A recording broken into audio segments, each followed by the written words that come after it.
తెలంగాణ ప్రజలకు ఆంధ్ర ప్రాంతంతో ఉన్న ఒకే ఏకైక సంబంధం తిరుపతి. తెలంగాణలో పుట్టిన ప్రతి బిడ్డ తిరుపతిలో తలనీలాలు సమర్పించుకోవాలి, మొక్కుకోవాలనేది.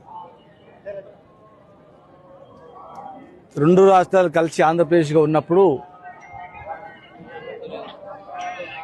ఇది ఎక్కడ ఎలాంటి ఇబ్బందులు లేకుండా ఒకే విధంగా ఉండేది.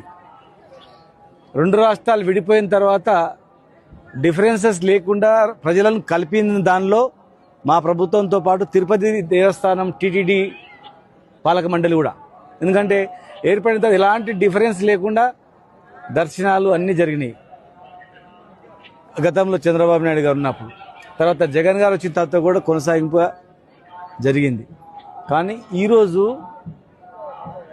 ఇక్కడ పరిస్థితి చూస్తుంటే తెలంగాణ సామాన్య ప్రజలకు కానీ, తెలంగాణ రాజకీయ నాయకులకు కానీ, తెలంగాణ సంబంధించినటువంటి వ్యాపారవేత్తలకు కానీ ఇక్కడ కొంత డిఫరెన్సెస్ అనేది కనిపిస్తూ ఉంది.